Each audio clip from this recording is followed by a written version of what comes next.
Here we go. Here we go.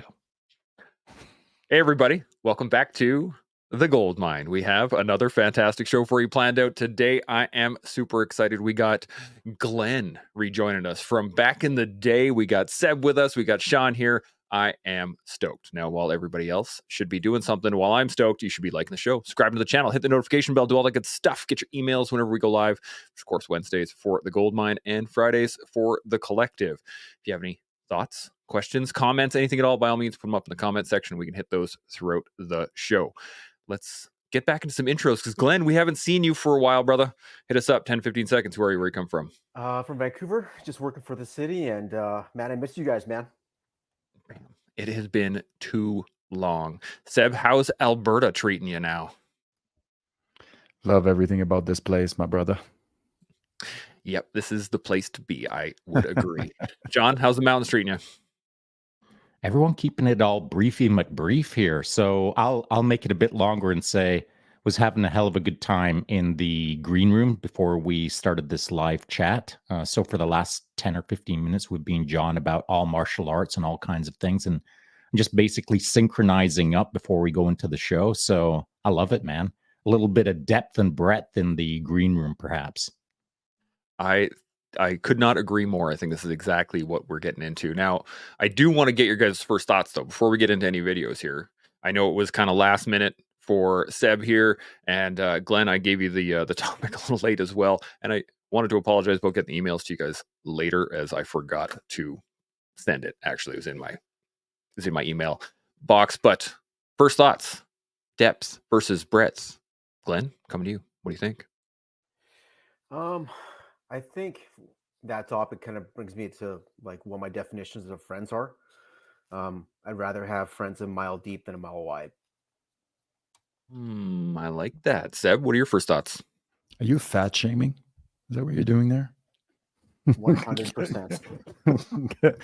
You know, the first thing that came to mind for me was Bruce Lee's. What was Bruce Lee's famous quote again? About be like water. I'd rather fight somebody that's practiced one kick 1,000 times than 1,000 kicks one time. You know, and this is obviously a very physical application of it, but I think those two things are interconnected, and I think they're interdependent to a certain extent. Like you can't just say, well, I'm going to completely do just this and have limited breadth of knowledge. You also can't have all this knowledge that's skimming, is surface level and with no depth, because now it's unusable. It gives you a false sense of security that you may be competent in an area that you are clearly not, and gives you enough confidence to be dangerous. That's a great point. Shaun, any thoughts? I do. So I think that depth and breadth should exist in all domains of your life. And so, as an example, in the morning, I drink coffee, as I am right now, and I could choose to drink it from a Folgers can, or I could choose to deeply engage in all things coffee over a long period of time, to the point where I'm drinking a world-class coffee right now that I roasted on my own roaster, that I sourced, that I So I've created a product on my office desk right now that has been over 20 years in the making. And so I'm reaping the benefits of that depth of research, depth of commitment to simply a coffee. But then as I'm drinking my coffee, if I'm reading a book, then it's my job to consider how deep or not I want to go into reading that morning. So as an example, one of the books that I'm reading right now is this. It was sent to me by someone. It's Science, Strategy, and War, the Strategic Theory of John Boyd. And it's deep as hell, man. It's deeper than I'm probably capable of. I'm probably missing parts of the book just because I'm not able to think deeply enough to absorb it. But as I was flicking through it this morning, I thought, how coincidental that this moment came up. So I rarely, ever mark a book. And I have highlighted breadth in the book, which was a page that just happened to be a page I was reading this morning. And then I've highlighted depth in the book. And I'm just going to read 2 paragraphs from each of those. And again, sheer coincidence that this is the portion of reading that I was doing this morning when this popped up as, wow, that's basically the road sign for depth and breadth. So here's breadth, and it's based on structuration theory or structure. So, very brief sentence. Structures do not determine outcomes, but define the potential range of alternative strategies. Agents have the opportunity of choosing from several strategies within the structure.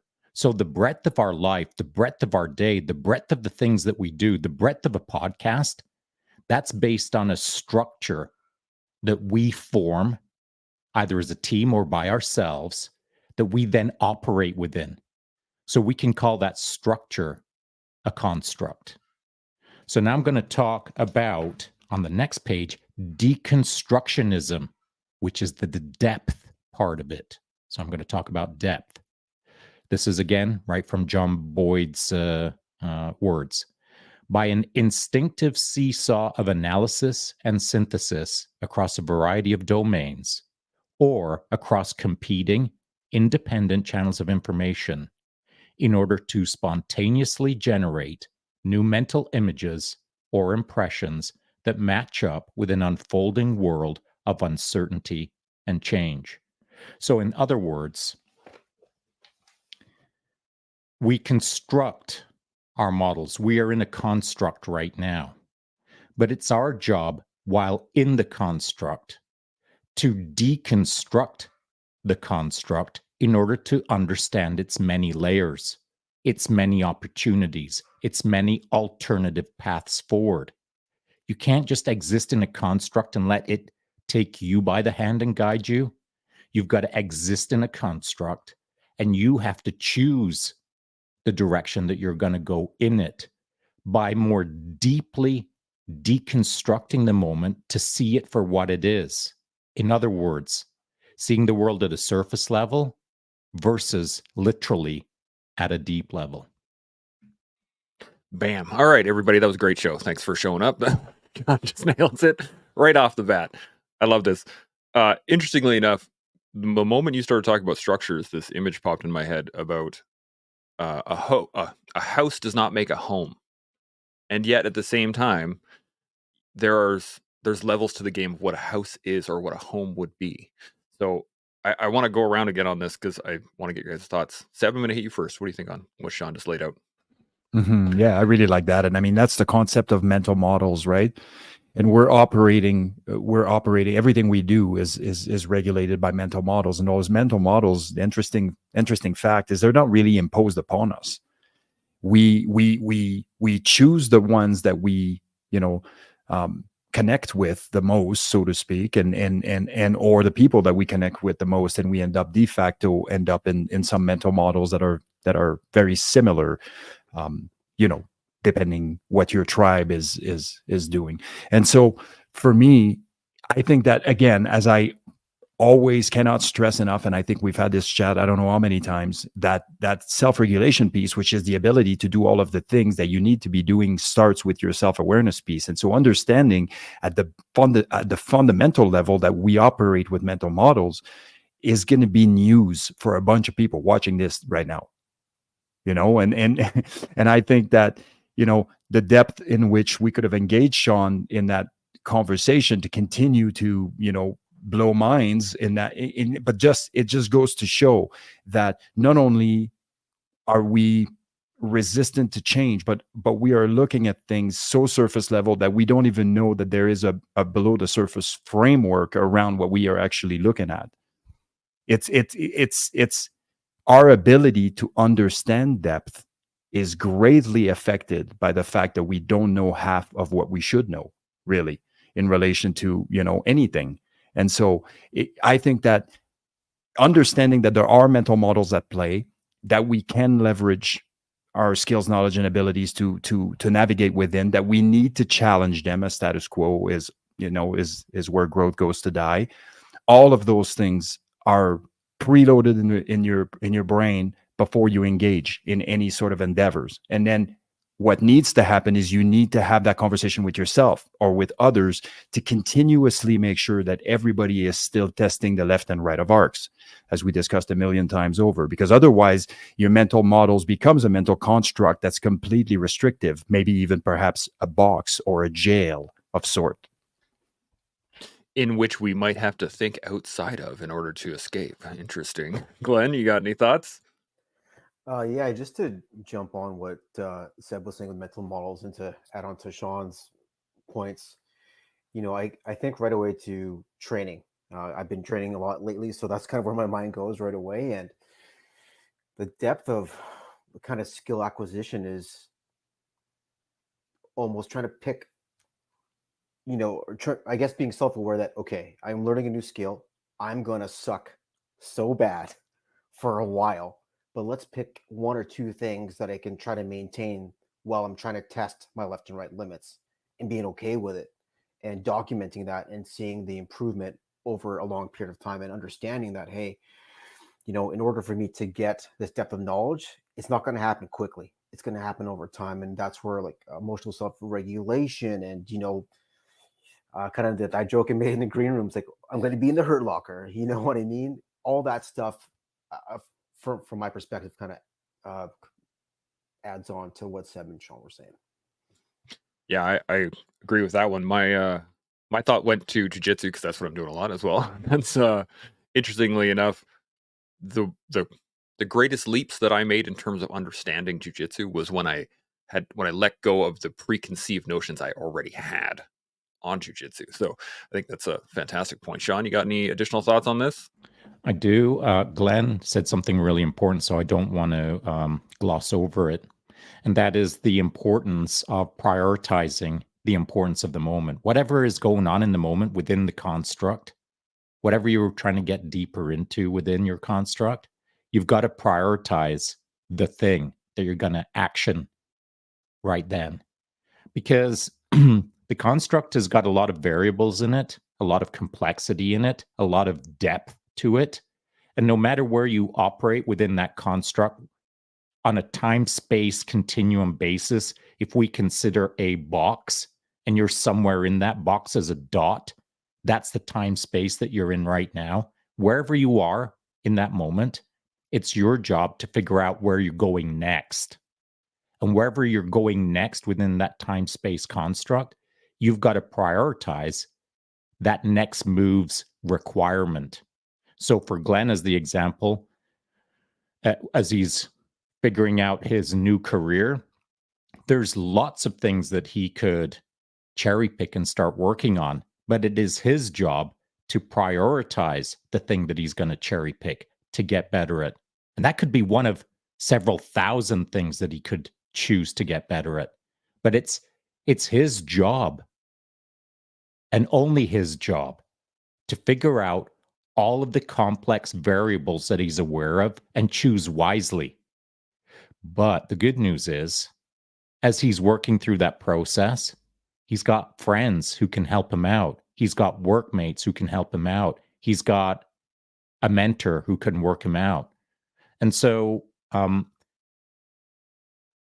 choosing your next move wisely is often not prioritized enough with the importance of the moment.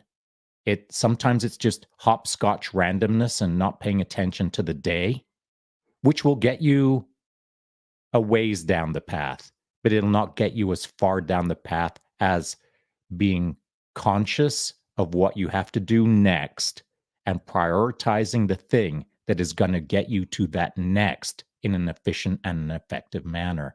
So prioritization, I believe, is certainly key to this conversation. Yeah, I could not agree more. And the video I have that I want to put up first touches on the prioritization. It also touches on a point Seb made earlier.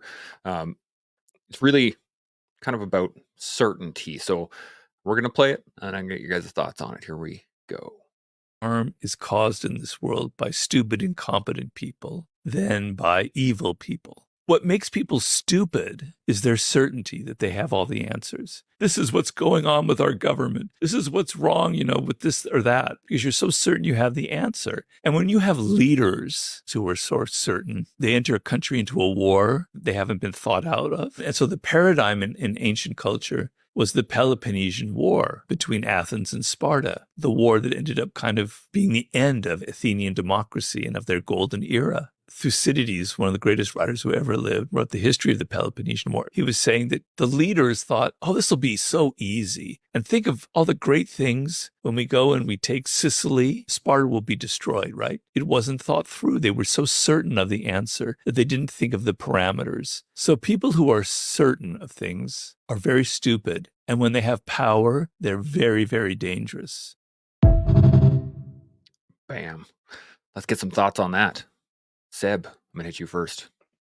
Yeah, I mean, a great example of where ego has destroyed, a nation, and not certainly not the first or the last time. It's happened over and over in history, and they say if you want to test a man's true character, don't give him money, give him power. And we understand that sometimes money is power, but the bottom line is it's an extremely dangerous prospect if you are handing power to somebody that has that kind of egotistical attitude or overconfidence and whatever the case may be. And so again, those are things that sometimes can be an incremental approach towards ego. It's really interesting how things might change. And sometimes you see it with, say, actors or people that become larger than life. Like take GSP, for example, before the Matt Serra fight. You've essentially taken one of the best fighters to ever lived, and you put into his head that he was God's gift to martial arts, and that Matt Serra didn't stand a chance to ever. I'm using a very, very, wheels to the pavement example, but he essentially destroyed himself by not realizing what was going on with his attitude, what was going on with his mindset, and how external validation had been taken dogmatically to a point where he now no longer could fail whatever it is, whatever standard that was established by others. So it is a very dangerous and slippery slope. And again, having the sort of the right people around you, taking the right actions, making sure that you are introspective at the level at which you need to be. All of those things will help identify some of those predisposition that you might have to become dangerous for yourself. Now, I have no problem with somebody that willfully choose to be dangerous for themselves. My problem comes when they start being dangerous for others. And unfortunately, in all of those wars and all of those ego-driven moment in warfare execution over time has been quite telling of who ends up paying for this. 100%. 100%. I could not agree more with that one. Glenn, thoughts? Yeah. When I heard that one, I was like, this guy, whoever the leader was, clearly did not do their research on who they're going up against. Also seemed like those decisions, if you're just surrounded by an echo chamber, everyone just saying you have an idea and everyone says, oh yeah, you're right, let's go for it. I don't think you want to be in that room. I think that's very, very dangerous not to have other people give you differing opinions or perspectives on what the reality of the situation is. And I also thought about, Jocko being detached, but this person was so detached that they were delusional, I guess, in trying to go after Sparta. That's about it. There are so many examples of people who are completely removed from the issue that they're trying to solve. So their ideas are pretty simple, but don't have any actual application to what it is that's happening. Shaun, what are you thinking? Just that it's a result of living in the outcome rather than living in the present, and believing that you're already there. You've already crossed the finish line. That's all that story is just a false outcome belief. And that could have easily been resolved by the Athenians deploying like 12 pathfinders into the Spartan area and have them observe for a year. And then I'm pretty sure the Athenians would have thought, you know what, Sicily, They can keep Sicily. You know what? Because they would have had a very clear understanding of what their future outcome wouldn't have been. But I believe that their pride, their ego, their self-belief, untested self-belief, which is the critical word, led them to their dismay because they didn't consider that they were flawed. They didn't consider that they had weakness. They didn't consider that this could all go astray. And that is the hallmark of a massive ego. And so while you have to have self-belief, while you have to have a vision, you also have to have the humility to put eyes on the objective and see if it's really what you think it is. Yeah, when I first watched the video, my head went to the Dunning-Kruger effect or the Dunning-Kruger scale or whatever it is, where in the initial stages of learning something, you're engaged so much and you're making so much progress so quickly that it leads to a sense of, oh yeah, I got this. This is simple. No problem. I'm going to rock this, like every blue belt that's ever gotten his blue belt before. You're like, I got a total hand on this. No big deal.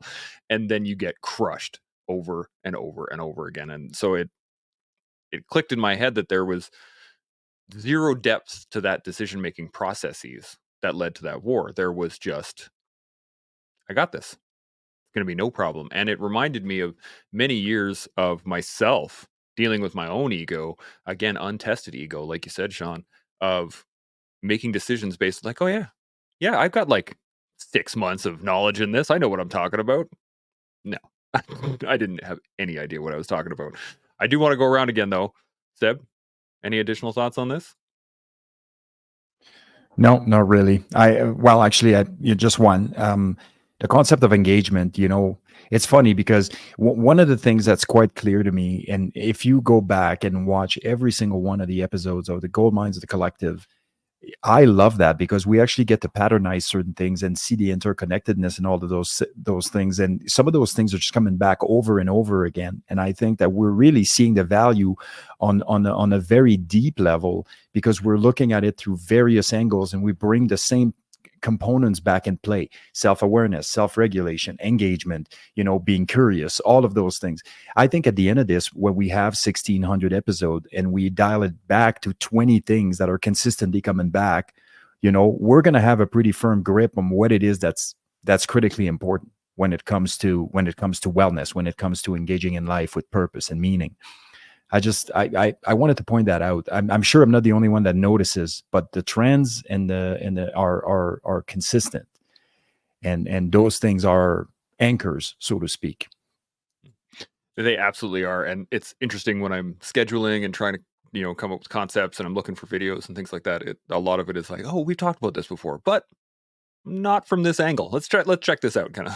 Or when we get new people, same deal. They bring a different angle into the conversation. Glenn, you got any additional thoughts on any of this? Yeah, just one. I just kind of got a chance to think about that situation even more. If I was there, it's like, man, is this Sparta taking over this place? Is this really necessary? And is this really risk effective for us?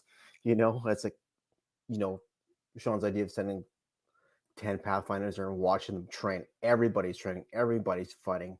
Bring that intel back. It's like, hey, boss, I think we're good where we're at. I like that. Shaun, any additional points? I do. And it's based on, or it's coming off of what Seb just said, because he almost never said anything. He paused 2-3. He was like, not really. I don't have, well, maybe just one thing. And then he freaking launches into that thing that needed to be said. And so we have been doing this for a while, and there is a lot of commonality from theme to theme, from episode to episode. Over the course of nearly 2 years, we could take artificial intelligence and have it post-process or analyze every show sometime in the future and ask it to give me the top 20 pillars of wisdom that have been discussed over the last 2 years. And when it has that ability, I'm sure that list will be really interesting. But all 4 of us have freaking AIs above our necks. And so it's our job to pay attention in all of these conversations and start forming the patterns ourselves. As I've done every podcast, in the back of my head, I keep thinking, this show is a book. This could be a book. All of the things that I've learned, I could write a book, but not of my own knowledge or of my own wisdom, but all the guests' knowledge and wisdom. I could write a book on that, but would I give it the right amount of depth? Would I be able to basically honor the guest's wisdom by presenting it in a way that is respectful and correct to their wisdom? And that takes a lot of thought. For me to take anything that any one of us say today and appropriately and deeply put it across as wisdom in a book, that is no small undertaking. So, to my point, everything that's said on the podcast today or in the past, you can think about it as deeply as you wish. You can let the words flow over you and think, yeah, that's a pretty good point. Maybe I'll try to incorporate that into my life. Or you can cherry pick that moment and spend the rest of the day thinking about it. The depth of our conversation is only as deep to you based on how deep you think about it.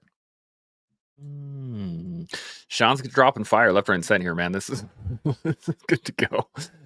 Glenn or Seb, you got any additional thoughts on any of this, or are you good to jump on to the next video? All right.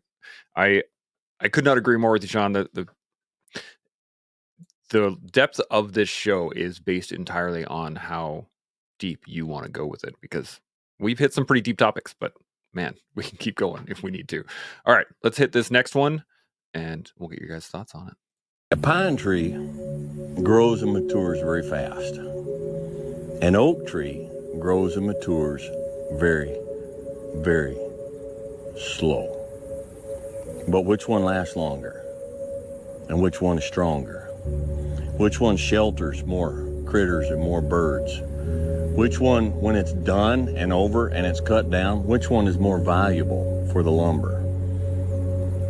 People don't go out and say, I'm going to spend extra money for some pine furniture. They want oak furniture. Bam.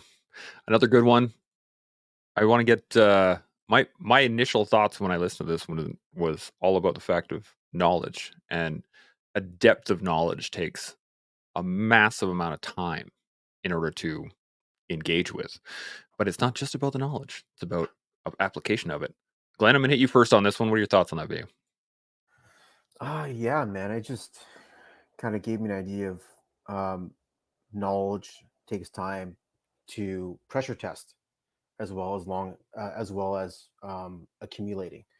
And those big old oak trees, those big boys are kind of withstanding storms, rain, sleet, and just getting tested. And I have no doubt that helps add on to their durability as time goes on. So I think that can be a lesson learned for every one of us as well. That's a great point. Seb, thoughts? Yeah, I do.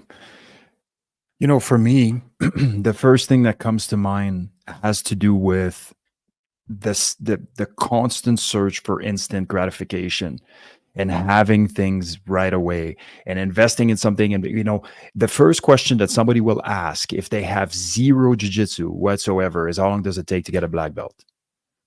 I can have that conversation with you right now, but we both be wasting our time. Okay. So let's talk about how long it takes to be better than today. And that's tomorrow, and I think that there is a reluctance in engaging in anything that requires a lot of engagement over an extended period of time.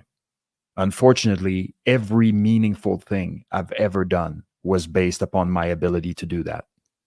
And so you got choices.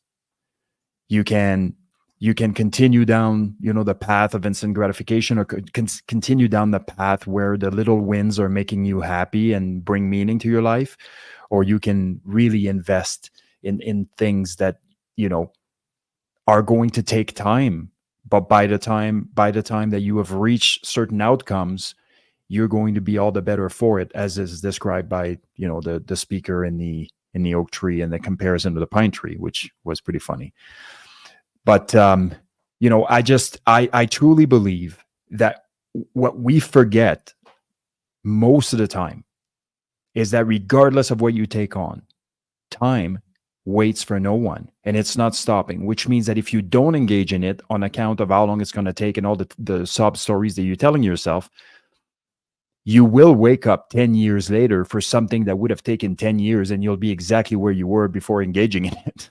That 10 years is happening anyway. So you got choices to make. And, you know, I think that it's a really strong reframing, because it's easy to get sucked in.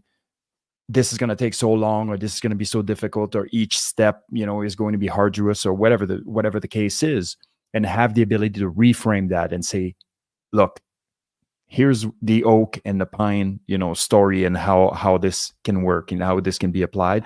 And I think that just reminding ourselves of that helps with sustaining that discipline to foster a little bit of motivation in the direction of travel, if that makes any sense. Yeah, I'm tracking for sure. The interesting point about that just clicked into my head due to your accent when you said arduous.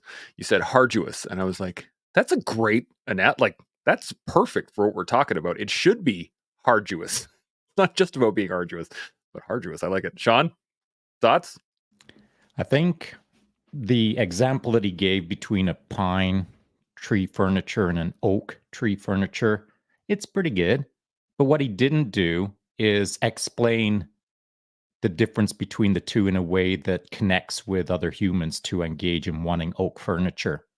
Because he's relying on the assumptions. He's relying on people assuming or believing that they have the inner knowledge to appreciate furniture that has character, furniture that has strength, furniture that has beauty, furniture that you enjoy sitting in because it has a certain spirit to it. That's oak. When you sit in a good oak chair, you're connected with kings from thousands of years ago. Whereas a pine chair is everywhere.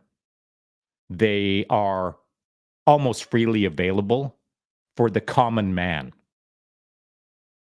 And so, do you want to be a king, or do you want to be a common man? And so he's assuming that everyone understands the difference between those two things, but not everyone understands the connection of the moment.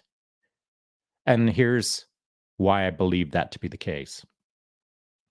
Because when you look at pine furniture versus oak furniture, there's a notable difference in price. Everyone can afford pine. Not everyone can afford oak. And when I take that afford word, move it off to the side and replace it with the conviction to earn the oak chair versus the minor cost that you have to pay for the pine furniture. So it really comes down to cost, doesn't it? How much you're willing to pay to sit in pine, or how much you're willing to pay to sit in oak. So those are all questions we have to ask ourselves. What is important to us? What do we want to sit in? Do we want the short hack of pay very little for something that won't last or have a good strength vibe to it? Or rather than buying the cheap pine furniture, maybe stand on your front porch for a little while longer and wait until you earn your oak furniture and then enjoy sitting in it like a freaking king. That's a great point. Seb, you got something? Yeah, just jumping on this before I forget, but a great point again made by Shaun. And again, we're talking about commitment here. You know, we're talking about commitment. And here's one of the things that I notice with people all the time. You either have something or you want something, right? So you either have something right in front of you, or there is something that you're interested in. But according to us, there's two states. You either have it or don't have it. What really, there's gray areas in there. Can you possibly mitigate the situation that you're trying to resolve by getting a chair? Like, you need a chair. I get it. You want to sit. You want to do certain things. You want to maybe, look at the birds. Maybe you want to have a chat with the wife. You want to connect with your loved ones. Whatever the case, whatever the reason is for what you are doing, is the reason a cognitive bias to make you make the decision that you want to make since the beginning anyways, and no amount of questioning that is going to change your course of action? Or are there mitigating strategies that you can use so that you can hold until the time is right to get the right chair in the right spot? And I think that that's often a bit of a process that's overlooked. If I think about something, I need this, therefore I should get this. It's a causal, almost like it's a cause and effect thing, but it's really just a fallacy, because I can set in my mind any sort of idea. Maybe I need a crossbow right now because it would be awesome to have one. I have the property to do it, so maybe I should have one right now, But maybe until I can afford a crossbow, my grandpa left me his bow, and I'm not even thinking about any of those things. And so the point I'm making is, sometimes it's not about have or not have. Sometimes it's about what needs to happen so that I am content and moving forward, or contributing to my wellness in whatever way, shape, or form it is, and still keep in mind the end goal, that my end goal and my goal ultimately is to get a nice oak chair so that I can really sit there and enjoy the same time in a more quality king-like chair. That is another good point. You kind of stole my point, but I like it. Glenn, you got any thoughts on this? I don't know if it's completely related, but after hearing Shaun and yourself and Seb talk, I had a vivid memory of a conversation that Seb and I had when I was on course, and I ended up getting rolled back. And I'm not sure if you remember this, Seb, but you told me that some of the best officers that had to have more time learning and grasping the fundamentals of policing. And I guess that just gave everybody a clue what I do for work. But so what I thought about that, and what you three boys were talking about, was getting rolled back in that course. Yeah, it sucked, but that didn't change the ultimate goal. I just needed more time, and just being focused on, hey, I might not get it right now, but if I put in the work and focus on the fundamentals, I will get there. And when I get there, personally, I feel I'll be better for it, because I've had more opportunity to find the basics and fundamentals and use them in multiple different situations, where, I guess, that quote, where you find, when you see the way everywhere. So I'm not sure if that completely related to what was being said, but that conversation really hit close to home for me then, and also now after hearing you guys talk. I think that's a fantastic point. I was actually just talking about this on the mats with some of my students, that they were asking me, "Oh, how long until you get your black belt?" To Seb's point, and I was just like, "I don't care. I don't know. I don't care at this point." I remember caring when I was a white belt and thinking like, "Oh, okay, I'm working it out in my head. Well, I got this many years," and so on and so forth. It doesn't matter, right? It's about the understanding of, for me at least now, it's about the understanding of the movement rather than the understanding of what my belt level is at. Shaun, you got any additional thoughts on any of this? Just real quick, based on what Glenn just said, and that is his understanding of the price that he had to pay in order to get to where he is right now. And, loosely, I'll infer that by being rolled back, he had a moment where he had to do a gut check, where he had to think about, am I in the right game? Is this the game that I really want to be in? Is this feeling right to me? This kind of sucks. I don't like it, but am I good with it? And so we're supposed to have these pattern interrupts where we see the outcome, the vision, that's where we want to be. But all along the way, we get rolled back, we get stung, we get blood, sweat, and teared.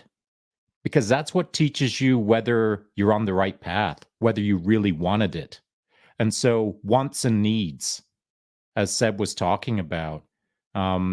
He might want a crossbow, but he doesn't need a crossbow. If he needed a crossbow, he would have a crossbow, but he doesn't have a crossbow because he wants a crossbow.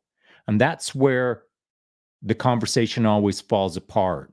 When someone, and I remember having this conversation with you, Chance, about hiking boots and etc. Wants, you want that brand new thing. Needs, you never needed it, because if you did, you would already own it.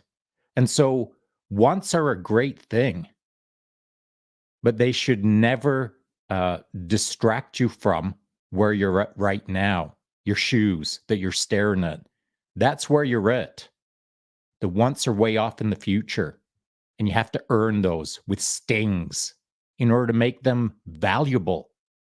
If we all woke up today and we had all of our wants right in front of us, and we never had to work another day in our life, never had to sweat another ounce, it would be frickin' boring. What would be the point? Now you've got a whole house full of wants. What's next? What's the next want? And the greed of society. Want. I want more. I want another house to hold all my wants in. I've got 10 houses full of wants.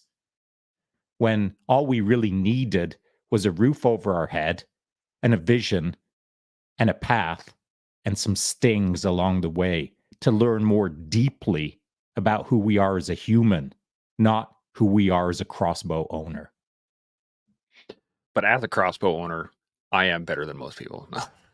To your point, though, I think this is exactly where we need to go. I have another video here before we run out of time. Any other thoughts on what Shaun just said?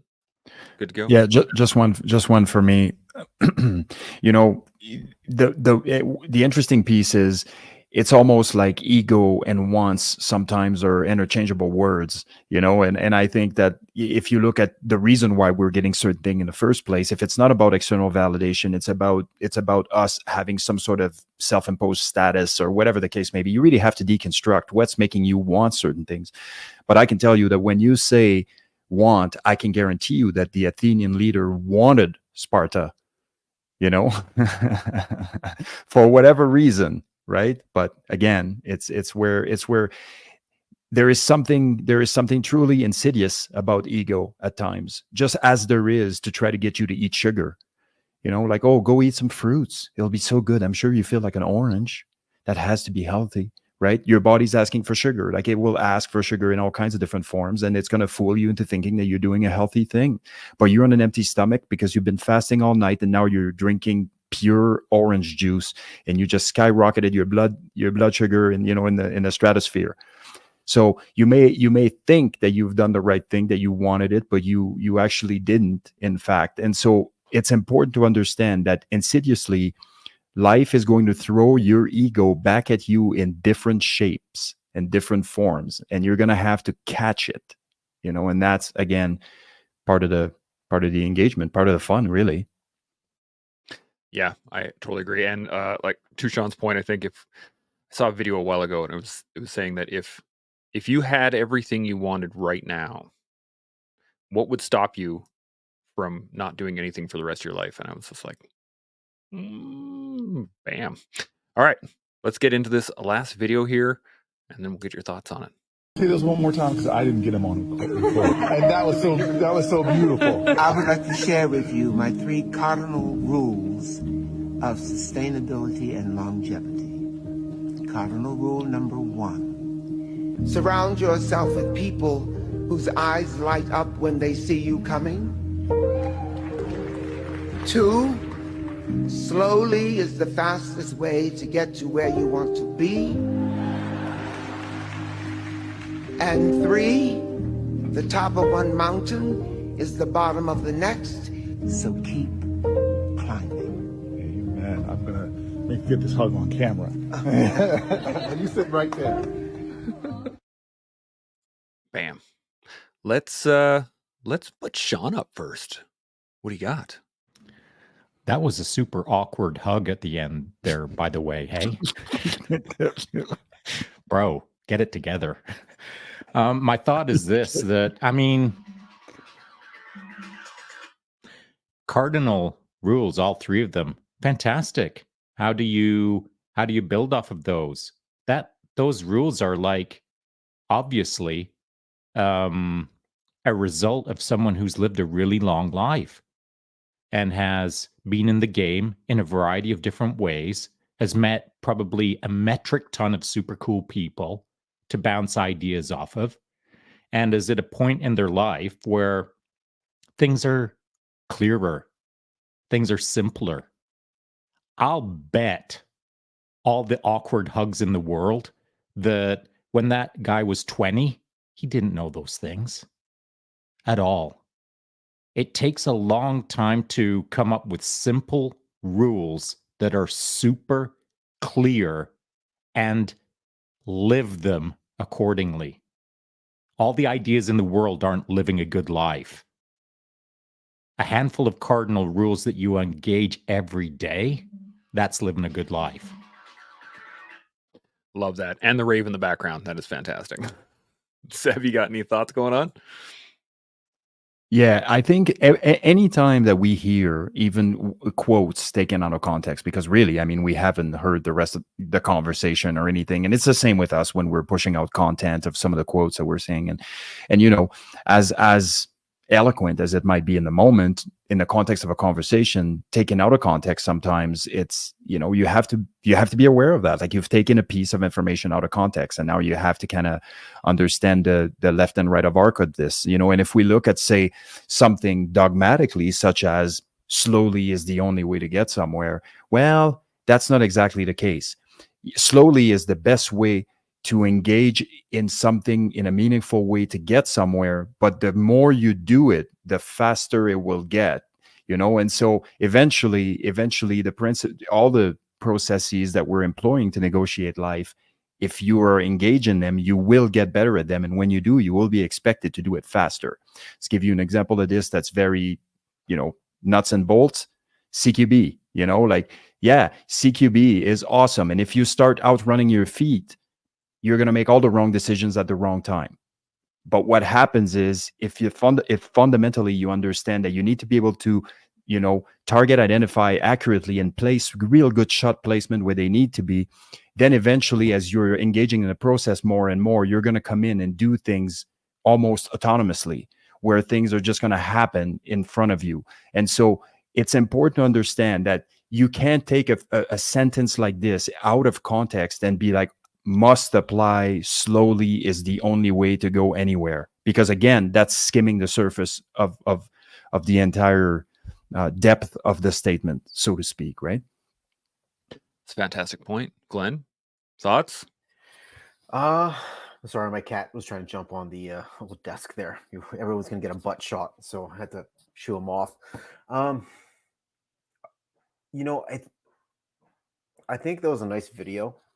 It was very, very sweet, very kind, and kind of sentimental, I guess. But I think I agreed with one of his points. You know, the top of a mountain is the base of another, for sure. But the other stuff is, you know, never say never, never say always. You know, I think, kind of adding to what Shaun said, I think after living a long life like that, yeah, you can come up with those points, but there are times when you're gonna have to just go 1,000 miles per hour, man. You're just gonna have to find those limits, and I think it's being able to know when to go fast and when to go slow. You know, when to toggle back and forth between those limits, I think is going to be the key. And you know, I think Seb also hit on the head where I think it was kind of taken out of context, but you know, if that video gets people being nicer to each other, awesome. Great point. The my first thoughts on watching it initially were, this is the video I was watching when I came up with the concept of depth versus breadth, but it was the fact that each statement was a statement of depth. So initially, you know, have people eyes light up when you see them. That promotes a depth of connection with the people around you, right? And then, you know, the slowest is the fastest way to get where you want to going. Well, that's the depth of field. 'Cause it's going to take you a while to understand whatever you're doing long enough to do it well. And then, depth of purpose is that next mountain. It's every time you get to the top. Okay, cool. What's next? And then we carry on. And these are lessons that I've learned from the collective actually throughout since we started this, is the fact that each one of those that cardinal rules that he puts up, he just changed the wording a little bit and it means something more or less to you based on the depth of experience that you have to absorb that kind of information. And I guess what I want to ask you guys is that in terms of depth versus breadth, where should people start? Should we seek to dive in, or should we seek to kind of spread out? Should we hit a bunch of things, try and figure out what we want to do, and then dive in? Or should we just pick something and friggin' go down that rabbit hole? What do you guys think? Glenn, I'm going to come to you first. I think it depends. It depends what you're trying to do. I'll just use a training example. So trying to get better, or try to hit some of Seb's old work standards. There's so many areas I need to improve on: grip, footwork, presentation, breathing. And that changes from just standing in front of a piece of steel versus now moving laterally, trying to see 4 targets interspersed between 3 barrels. Completely different. So I guess it depends on each person. Hey, are you willing to check your ego at the door? And let's go hard here, but pick one of those ones to focus on and see if I can do it. If it doesn't work, okay, I'll try another one. One of those other goals I need to try to figure out, and find one that I can kind of work with and I can build on that. And then hopefully that next one will build on another skill set. So I guess it's kind of learning different skills. I think that's probably where I would suggest to start with. And also surround yourself with people who are just freaking way better than you are, man. Like, if you're leaving a situation where you think, oh, I think I'm starting to get it, man, re-up it. Go to a higher tier. I like it. Shaun, what are you thinking? Ask your question in a simple way again, please. Should we seek depth first in a particular topic or subject, or should we seek breadth of knowledge first? Right, that's how I understood it. Thanks. So I'm going to answer it in a completely different way. I'm not going to use either word that you've questioned me on. What I am going to suggest is people just use their time more wisely. Because it doesn't matter how many silos you think you have on the go, you can always add one more. You can, if you make the time. And no matter how deep you think you're working right now, you can always work deeper if you manage your time well. So it comes down to time more so than depth or breadth, because depth and breadth doesn't even come into the conversation if someone's kicking it back on Netflix the entire day and quote unquote doesn't have the time to do a thing. We've all got more time. We can all squeeze out more time. And that comes back to what we were talking about earlier, prioritizing what we have to do. And that prioritizing what we have to do sentence, in no space in there did I say, if we've got the time. Because the priority is the priority. And if it's priority, it has to get done. And that's why when you create the sentence, I've got to do this because it's priority number 1, in brackets, if I've got the time, that is never said. There is no brackets if I've got the time. So what are we talking about? How well we manage our time in order to have depth and breadth. So first of all, we have to make time. And the time will only exist if we prioritize our day. We prioritize our life. And what does prioritize mean? That is our interpretation of what's important within our construct. And our understanding of our construct is only as deep and broad as the amount of people that we've had in our lives, the amount of experiences that we've had in our lives, how big our freaking construct is. If you've done nothing, been nowhere, know no one, your construct is small. It's as small as the tiny little mind that you own. But the more you see of the world, the more people you talk to, the more things you do, the bigger your mind construct gets. And so it is impossible to correctly have depth and breadth if you are a hermit.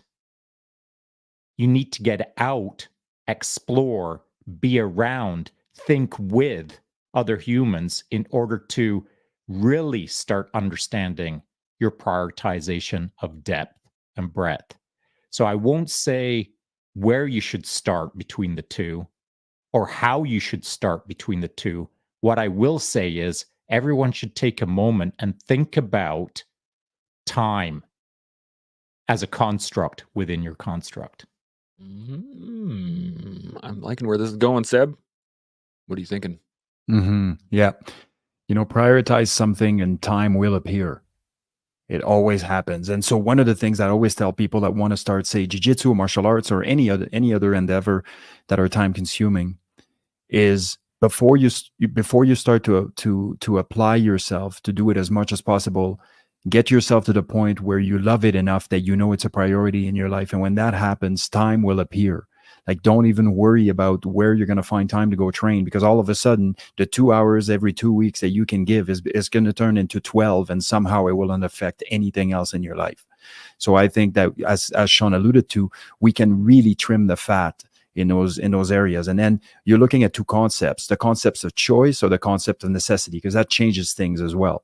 If I need to do something by necessity, I may dive into it real deep right away, right? Because that is a necessity. But again, it's a prioritization exercise.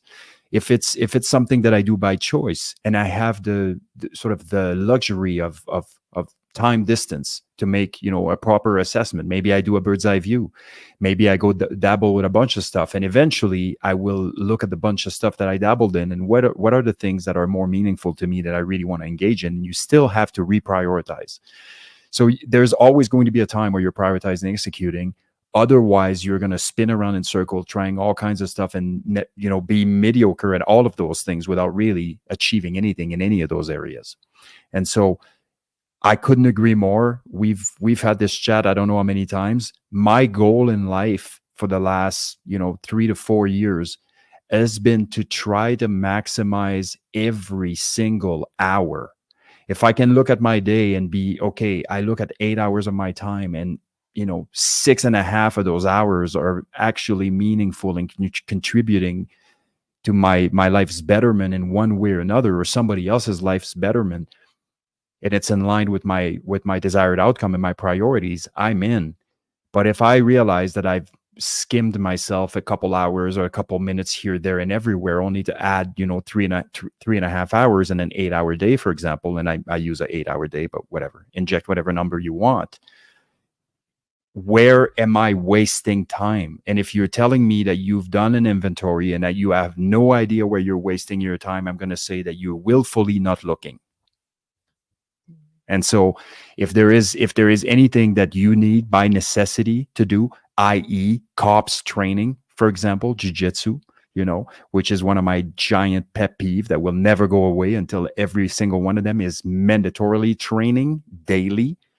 But the fact is, you can sweet talk yourself into all kinds of things and make all kinds of decisions that are not in line with what it is that you are trying to achieve, and justifying it to yourself so that you can burn time on things that really haven't been prioritized. I think that comes back to a risk aversion too, is that there's a lot of, not only police, but I know when I was in the military, there was a big risk aversion with people doing any sort of combatives or anything like that, because they didn't want anybody to get hurt, to take them off a tour, because that was the priority. And I know, rolling eyes, I was doing the same thing back then. I do really appreciate this, guys. I appreciate the conversation, guys. This has been really insightful, and I love the depth at which we talked at in excuse me, in this combo. Any final thoughts? Anything still bubbling in the back of your brains? Anything at all? Glenn, come to you first. Yeah, I just want to thank you guys, man. It's been a while since I've been on, but I think I've sent each one of you probably a message every couple weeks saying, "Hey, man, remember that conversation that you guys had in like 2021 or 2022? I'm still getting so much out of that." Or, "Hey, I use this decision making one like just last week when I was at work," and I just can't thank you guys enough, man. You guys are the real deal, and yeah, that's it. Bam. Seb, final thoughts? Yeah, you guys are all right. Listen, guys, like, it really doesn't matter where we start in this collective or in the gold mine data bank of absolutely incredible conversations that we have and that we've had over the last couple of years.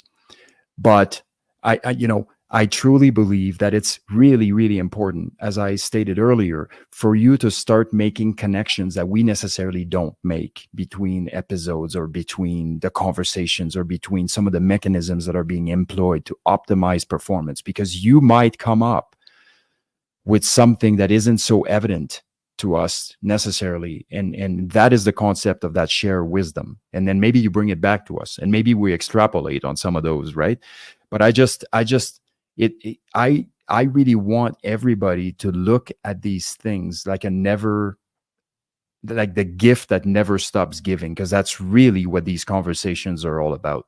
And we could take them in 8 million directions. We're very familiar with that. We also know that we haven't, even though the scope is breadth and depth, we know that we haven't scratched the surface of it. But that's not to say that the rest of the engagement and the rest of the evaluation of this conversation cannot be left up to you to take a lot deeper and to take it with your friends and to continue that conversation. We're trying to move the needle forward, but we're not doing it while everybody else is watching on their lawn chairs. Like, we want this feedback loop to come back to us so that we're able to do it, even better in the future.